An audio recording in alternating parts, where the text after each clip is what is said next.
Cek, cek, cek, cek. Halo semuanya, balik lagi dengan aku di sini, teman-teman.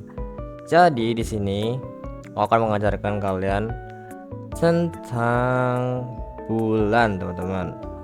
Jadi di video keberapa? Ketiga, aku akan mengajarkan kalian tentang bulan ya, teman-teman. Oke, kita langsung aja masuk ke PPT-nya, teman-teman. Oke, di sini kita ada alur ya, teman-teman. Yang pertama konsep bulan dan operator logika. Yang kedua if, else, dan kombinasi kondisi. Yang ketiga gambar dan penjelasan flowchart sederhana. Yang keempat demo activity 3 dan project old enough to drive. Oke, kita langsung saja. Yap, seperti biasa kita ada disclaimer dulu. Kalian harus mengikuti step by step, tidak boleh melompat-lompat. Belajar sambil melakukan. Lalu ada tujuan, teman-teman. Di sini tujuannya seperti video sebelumnya. Aku harap kalian bisa tahu dan memahami apa yang sudah kalian tonton dari video ini, dan video ini bermanfaat bagi kalian ya. Oke, kita langsung saja ke materinya, teman-teman. Oke, pendahuluan dulu ya, teman-teman. Penamaan aljabar bulan ini sendiri berasal dari seorang nama matematikawan yang berasal dari Inggris, yaitu bernama George Woolley. Pada pertengahan abad ke-19, ilmuwan inilah yang mendefinisikan istilah tersebut menjadi bagian dari sistem logika pertama kalinya. Oke, jadi di sini bulan ini ditemukan atau diciptakan oleh George Woolley pada pertengahan abad ke-19. Gitu ya, teman-teman. Itu adalah sejarah singkat dari aljabar bulan. Nah, di sini ada pengertiannya.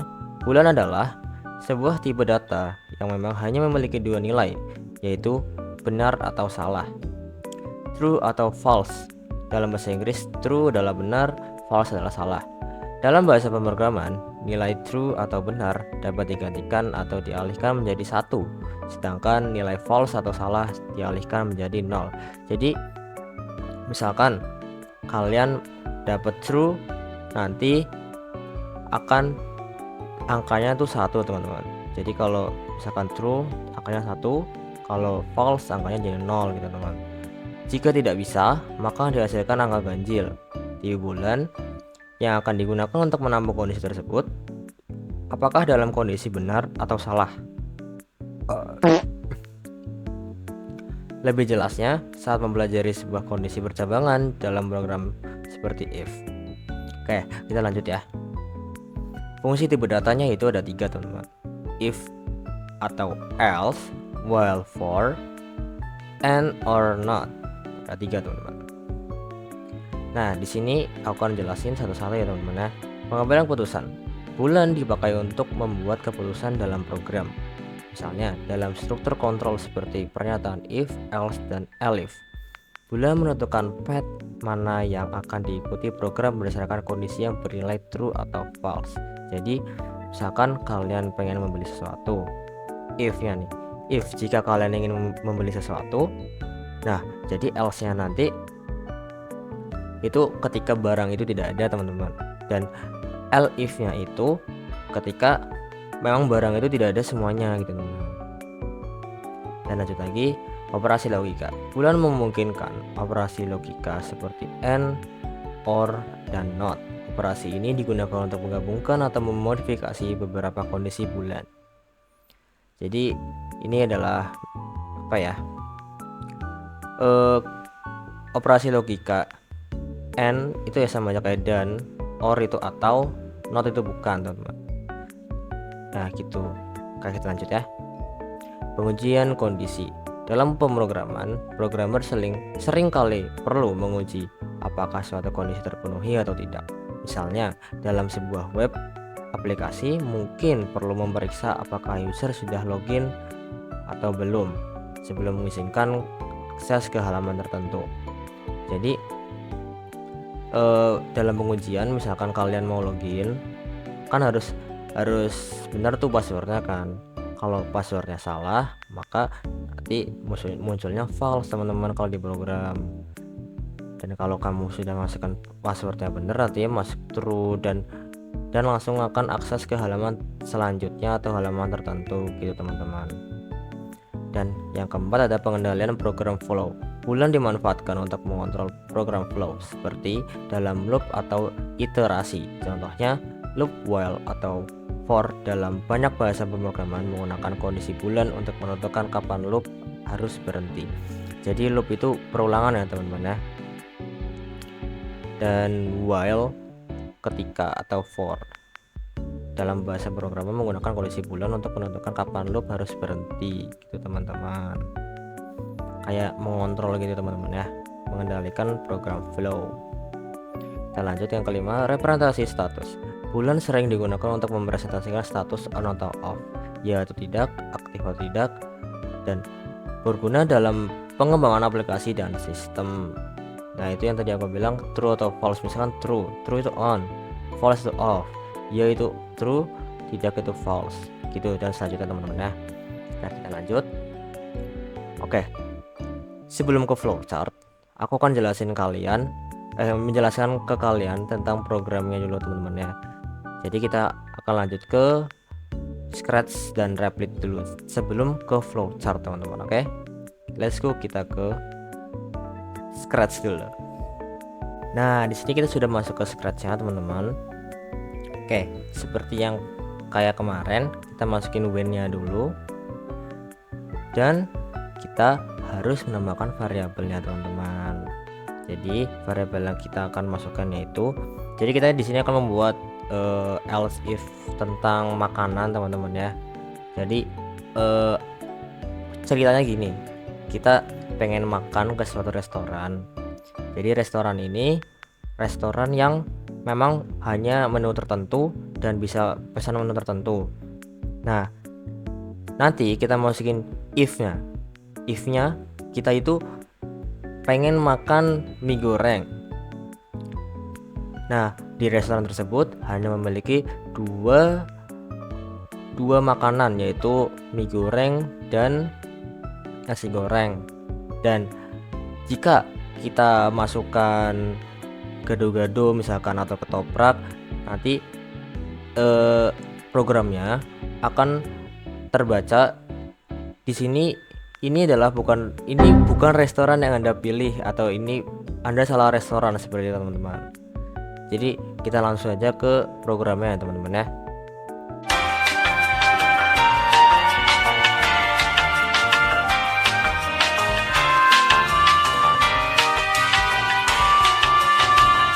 Nah ini programnya sudah jadi ya teman-teman ya. Jadi ini aku akan jelasin ke kalian. Set makanan yang dipesan. Oke, typo teman-teman, bentar teman-teman. Makanan, typo. Makanan dipesan. Oke. Nah, jadi teman-teman di sini set makanan dipesan. Jadi ini adalah pesanan kalian yang akan kalian pesan. Dan di sini kita ada if, then, else, dan if, then, else teman-teman.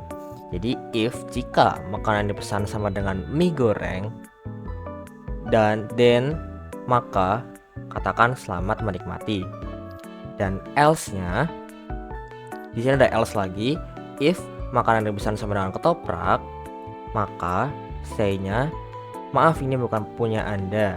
Dan else-nya katakan maaf salah restoran teman-teman. Coba kita akan run programnya teman-teman ya. Jadi kita di sini akan makan mie goreng dan kita run.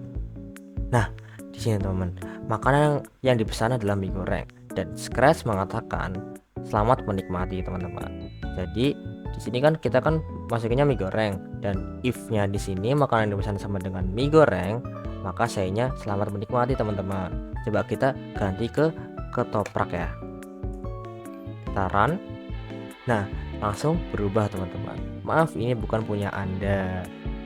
Gitu teman-teman. Dan yang terakhir, coba kita isinya gado-gado. Kita run. Nah di sini langsung muncul maaf salah restoran gitu teman-teman. Jadi ini adalah benar atau salah aja sih teman-teman. Logikanya jika kita makan di sebuah restoran ini hanya menyediakan 2 menu, yaitu mie goreng dan ketoprak. Jadi sesuatu yang kita pesan kita masukkan di sini, lalu outputnya akan di sini teman-teman. Say-nya di sini. Outputnya itu say-nya.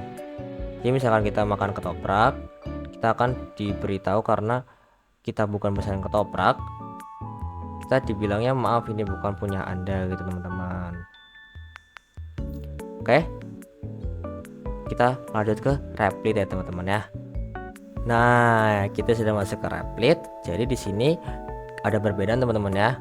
Di sini kita bukan masuk makanan lagi teman-teman. Jadi kita masuk ke temperatur ya teman-teman ya. Jadi di sini adalah temperaturnya. Inputnya itu temperatur sama dengan 20 teman-teman. Dan if temperatur kurang dari 20, maka print turn the heater on. Lalu else if-nya temperatur lebih dari sama dengan 20 dan temperatur kurang dari sama dengan 25, print oke.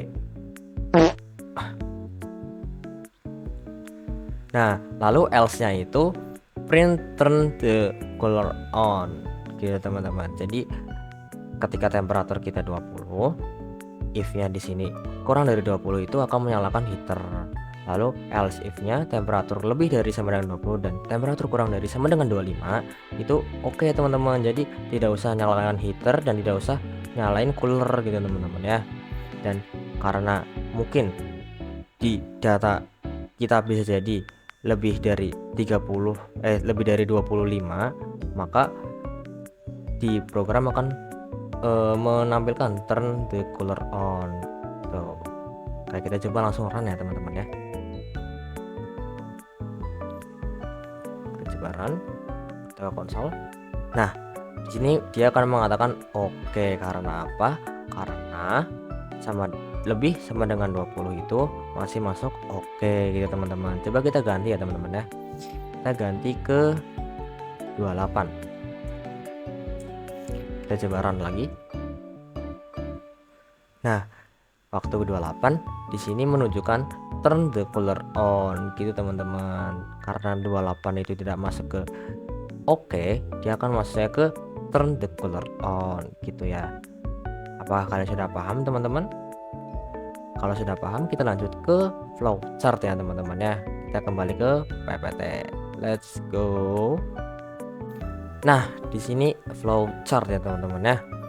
Flowchart adalah diagram yang menggunakan simbol standar untuk memvisualisasikan urutan langkah, keputusan atau alur proses dalam suatu sistem atau program. Fungsinya untuk memudahkan pemahaman, komunikasi serta analisis dan pengoptimalan alur kerja ya teman-teman ya. Oke, kita lanjut. Nah, di sini aku punya tabel, di mana ini tabel adalah isi dari flowchart ya, bentuk-bentuk flowchart teman-teman. Oke, kita yang pertama itu ada flow. Flow ini adalah simbol yang digunakan untuk menggabungkan antara simbol yang satu dengan simbol yang lain. Simbol ini disebut dengan connecting line gitu teman-teman. Dan ini on page reference, simbol untuk keluar masuk atau penyambungan proses dalam lembar kerja yang sama. Dan nanti kita akan menggunakan terminator, flow, lalu proses, decision. Jadi kita akan menggunakan 3 ya teman-teman ya. 3 atau 4 teman. 4. Oke, kita langsung aja ke draw.io teman-teman. Let's go. Nah, kita sudah masuk ke draw.io teman-teman ya. Jadi kita tadi menggunakan apa? Ellipse, lalu rectangle, lalu kita menggunakan ini. Nah, kita menggunakan 3 ini teman-teman ya. Bentuknya 3 teman-teman. Nah, di sini aku akan jelasin ini adalah kita akan masukkan start. Lalu ini adalah sebuah program yang tadi kita buat di sini. Makanan yang dipesan. Gitu, teman-teman.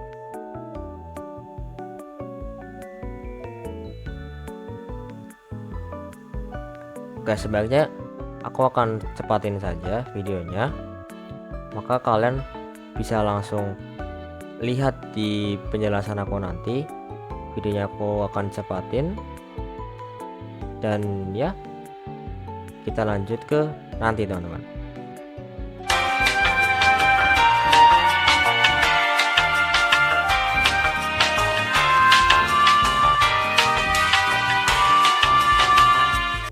Nah, di sini sudah jadi teman-teman. Jadi start ini bentuknya itu elips ya teman-teman ya, karena Terminator. Jadi kita pakainya start teman-teman.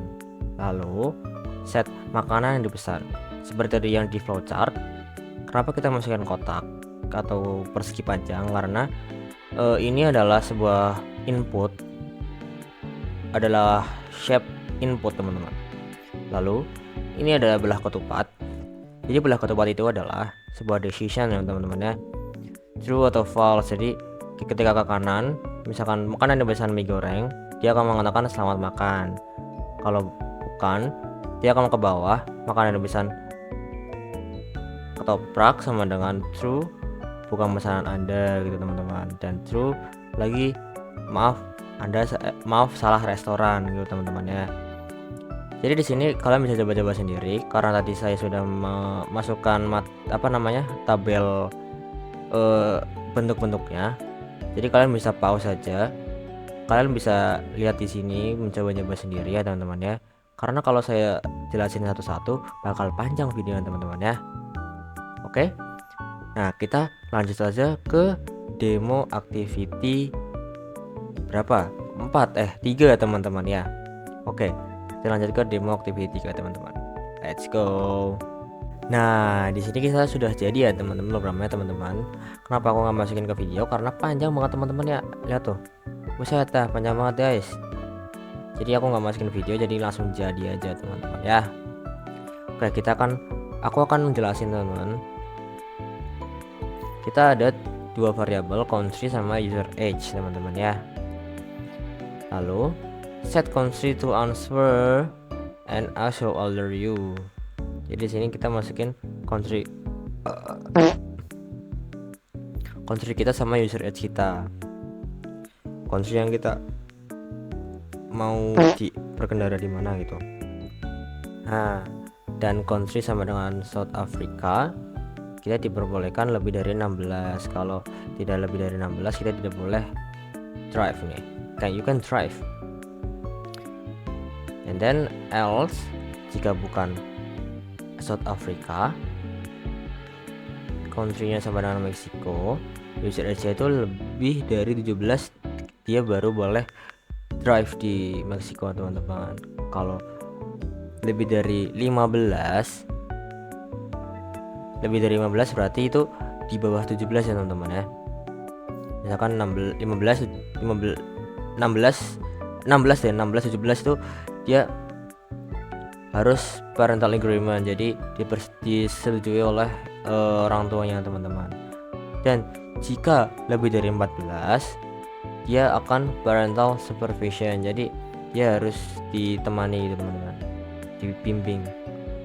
Dan else-nya jika tidak sama dengan jawaban di sini, misalkan 17, mungkin di bawah 14 ya teman-teman ya. Misalkan 10 11 dia akan menampilkan you can drive. Lalu country India user age-nya itu lebih dari 17 teman-teman, dan dia baru boleh untuk mengendarai. Dan else-nya jika tidak 17 dia tidak boleh untuk mengendarai kendaraan teman-teman.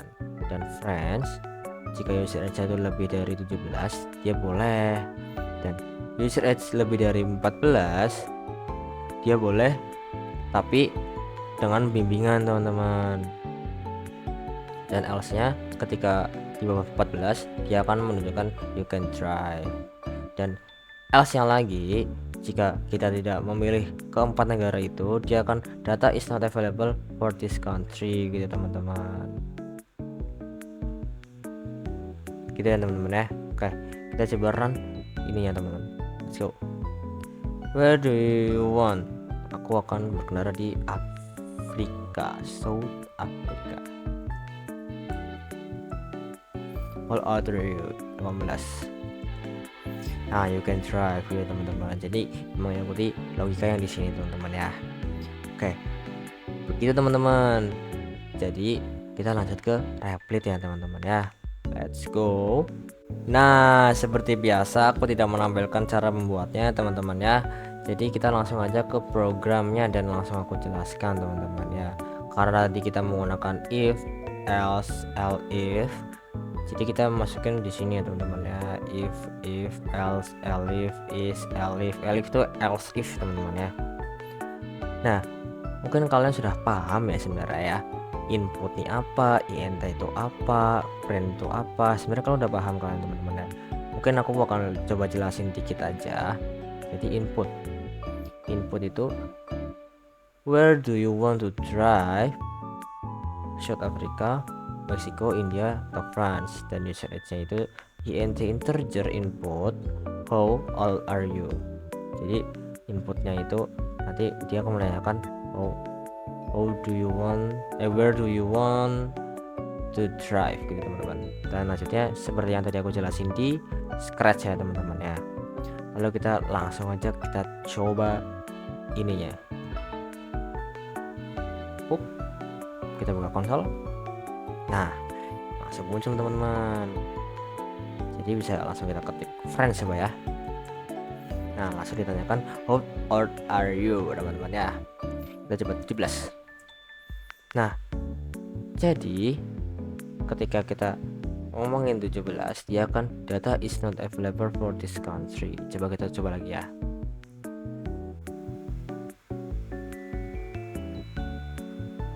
Meksiko.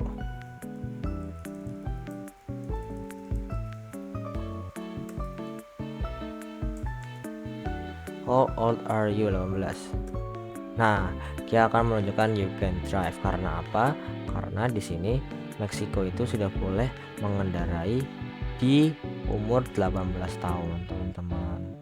Gitu ya teman-teman ya. Untuk demo how are you old enough to drive gitu teman-teman. Dan ini programnya ya teman-teman ya. Nanti aku bakal share di kolom komentar buat program Scratch dan Replit dari yang pertama tadi sampai yang program yang ini teman-teman ya. Oke, kita lanjut ke PPT teman-teman ya. Nah, kita sudah masuk ke PPT. Nah, kalian sudah tahu dong kenapa kita PPT dan menampilkan ini lagi teman-teman. Dan apa? Dan ya sudah selesai teman-teman. Jadi itulah video yang bisa aku sampaikan ke kalian dan informasi yang bisa aku sampaikan ke kalian. Jangan lupa like, comment, and subscribe. Dan mohon maaf jika ada kesalahan kata ya teman-teman ya, atau penjelasannya kurang, kalian bisa tulis di kolom komentar dan beri aku saran di situ apa yang kurang aku, apa yang aku harus tambah dan apa yang aku harus kurangi. Kalian bisa langsung tulis di komentar teman-teman ya. Oke, sekian dari aku.